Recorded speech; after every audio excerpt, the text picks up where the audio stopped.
नारद पुराण के अनुसार संकष्टी चतुर्थी के दिन व्रती को पूरे दिन का उपवास रखना चाहिए। शाम के समय संकष्टी गणेश चतुर्थी व्रत कथा को सुननी चाहिए। संकष्टी चतुर्थी के दिन घर में पूजा करने से नकारात्मक प्रभाव दूर होते हैं। इतना ही नहीं, संकष्टी चतुर्थी की पूजा से घर में शांति बनी रहती है, घर की सारी परेशानियां दूर होती हैं। गणेश जी भक्तों की हर मनोकामना पूर्ण करते हैं। इस दिन चंद्रमा को देखना भी शुभ माना जाता है। सूर्य उदय से शुरू होने वाला संकष्टी व्रत चंद्र दर्शन के बाद ही समाप्त होता है। संकष्टी चतुर्थी पूजा विधि। गणेश संकष्टी चतुर्थी के दिन प्रातः काल स्नान आदि करके व्रत ले। स्नान के बाद गणेश जी की पूजा आराधना करें, गणेश जी के मंत्र का उच्चारण करें और गणेश जी को उनकी पसंदीदा चीजें जैसे मोदक, लड्डू और दूर्वा चढ़ाएं।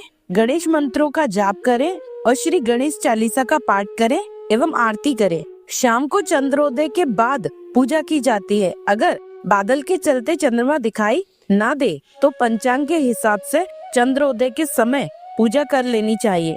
शाम के पूजा के लिए गणेश जी की मूर्ति के बाजू में माँ दुर्गा जी की भी फोटो या चित्र रखें। इस दिन दुर्गा जी की पूजा बहुत जरूरी मानी जाती है। मूर्ति के आगे धूप, दीप, अगरबत्ती लगाएं, फूलों से सजाएं एवं प्रसाद में केला एवं नारियल रखें। गणेश जी के प्रिय मोदक बनाकर रखें। इस दिन तिल या गुड़ के मोदक बनाए जाते हैं। गणेश जी के मंत्र का जाप करते हुए कुछ मिनट तक ध्यान करें, कथा सुने, आरती करें और प्रार्थना करें। इसके बाद चंद्रमा की पूजा करें, उन्हें जल अर्पण कर फूल, चंदन, चावल चढ़ाएं। पूजा समाप्ति के बाद प्रसाद सबको वितरित किया जाता है। संकष्टी गणेश चतुर्थी व्रत कथा। चतुर्थी का व्रत कर रहे व्रतधारियों को दोनों हाथों में पुष्प लेकर श्री गणेश जी का ध्यान तथा पूजन करने के पश्चात गणेश चतुर्थी की यह कथा अवश्य पढ़ना अथवा सुनना चाहिए। संकष्टी गणेश चतुर्थी के दिन श्री गणेश जी के दर्शन और व्रत करने का बहुत महत्व है। गणेश चतुर्थी व्रत कथा के अनुसार एक समय रावण ने स्वर्ग के सभी देवताओं को जीत लिया। वह संध्या करते हुए बाली को पीछे से जाकर पकड़ लिया। वनराज बाली रावण को अपनी बगल में दबाकर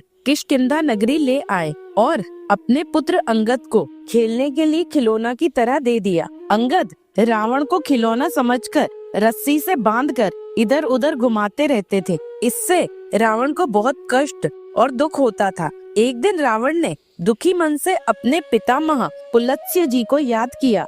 रावण की यह दशा देखकर पुलत्स्य ऋषि ने विचारा कि रावण की यह दशा क्यों हुई। उन्होंने मन ही मन सोचा, अभिमान हो जाने पर देव, मनुष्य व असुर सभी की यह गति होती है। पुलत्स्य ऋषि ने रावण से पूछा कि तुमने मुझे क्यों याद किया है। रावण बोला, पितामह, मैं बहुत दुखी हूँ। ये नगरवासी मुझे धिक्कारते हैं और अब आप ही मेरी रक्षा करें। रावण की बात सुनकर पुलत्स्य जी बोले, रावण, तुम डरो नहीं, तुम इस बंधन से जल्दी ही मुक्त हो जाओगे। तुम विघ्न विनाशक श्री गणेश जी का व्रत करो। पूर्व काल में वृत्तासुर की हत्या से छुटकारा पाने के लिए इंद्रदेव ने भी इस व्रत को किया था। इसलिए तुम भी विघ्न विनाशक श्री गणेश जी के इस व्रत को अवश्य करो। तब पिता की आज्ञा अनुसार रावण ने भक्ति पूर्वक इस व्रत को किया और बंधन रहित हो अपने राज्य को पुनः प्राप्त किया। मान्यता अनुसार जो भी श्री गणेश भक्त संकष्टी चतुर्थी पर इस व्रत को श्रद्धा पूर्वक करते हैं, उन्हें सफलता अवश्य ही प्राप्त होती है। दूसरी कथा, संकट चौथ पौराणिक व्रत कथा। कहते हैं कि सतयुग में राजा हरिश्चंद्र के राज्य में एक कुमार था। एक बार तमाम कोशिशों के बावजूद जब उसके बर्तन कच्चे रह जा रहे थे तो उसने यह बात एक पुजारी को बताई। उस पर पुजारी जी ने बताया कि किसी छोटे बच्चे की बलि से ही यह समस्या दूर हो जाएगी। इसके बाद उस कुम्हार ने एक बच्चे को पकड़कर आंवा में डाल दिया। वह संकट चौथ का दिन था। काफी खोजने के बाद भी जब उसकी माँ को उसका बेटा नहीं मिला तो उसने गणेश जी के समक्ष सच्चे मन से प्रार्थना की। उधर जब कुम्हार ने सुबह उठकर देखा तो आंवा में उसके बर्तन तो पक गए लेकिन बच्चा भी सुरक्षित था।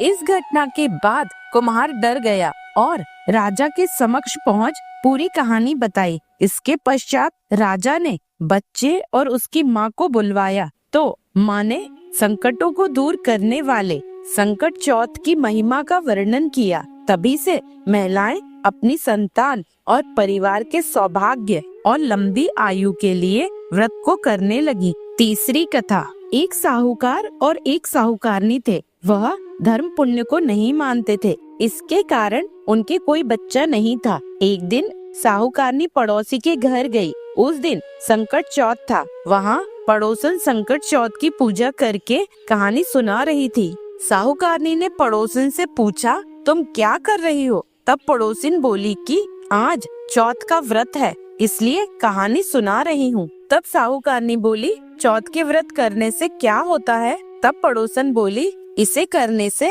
अन्न, धन, सुहाग, पुत्र सब मिलता है। तब साहूकारनी ने कहा, यदि मेरा गर्भ रह जाए तो मैं 1.25 सेर तिलकूट करूंगी और चौथ का व्रत करूंगी। श्री गणेश भगवान की कृपा से साहूकारनी के गर्भ रह गया तो वह बोली कि मेरे लड़का हो जाए तो मैं 2.5 सेर तिलकूट करूंगी। कुछ दिन बाद उसके लड़का हो गया तो वह बोली कि हे चौथ भगवान, मेरे बेटे का विवाह हो जाए तो 5.25 सेर का तिलकूट करूंगी। कुछ वर्षों के बाद उसके बेटे का विवाह तय हो गया और उसका बेटा विवाह करने चला गया, लेकिन उस साहूकारनी ने तिलकूट नहीं किया। इस कारण से चौथ देव क्रोधित हो गए और उन्होंने फेरों से उसके बेटे को उठाकर पीपल के पेड़ पर बैठा दिया। सभी वर को खोजने लगे पर वो नहीं मिला।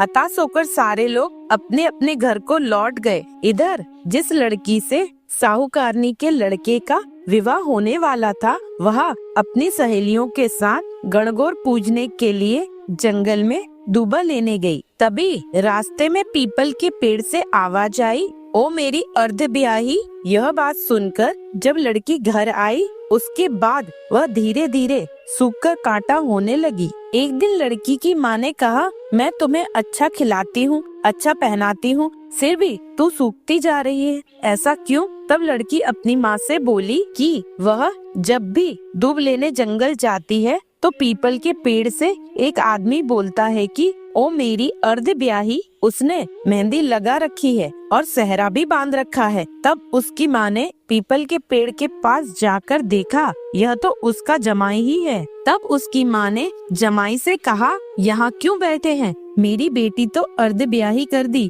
और अब क्या लोगे? साहूकारनी का बेटा बोला, मेरी माँ ने चौथ का तिलकूट बोला था लेकिन नहीं किया, इसलिए चौथ माता ने नाराज होकर यहाँ बैठा दिया। यह सुनकर उस लड़की की माँ साहूकारनी के घर गई और उससे पूछा कि तुमने संकट चौथ का कुछ बोला है क्या? तब साहूकारनी बोली, तिलकूट बोला था। उसके बाद साहूकारनी बोली, मेरा बेटा घर आ जाए तो 2.5 मन का तिलकूट करूंगी। इससे श्री गणेश भगवान प्रसन्न हो गए और उसके बेटे को फेरों में लाकर बैठा दिया। बेटे का विवाह धूमधाम से हो गया। जब साहूकारनी का बेटा एवं बहू घर आए तब साहूकारनी ने 2.5 मन का तिलकूट किया और बोली, हे चौथ देव, आपके आशीर्वाद से मेरे बेटे बहू घर आए हैं, जिससे मैं हमेशा तिलकूट करके व्रत करूंगी। इसके बाद सारे नगरवासियों ने तिलकूट के साथ संकट व्रत करना प्रारंभ कर दिया।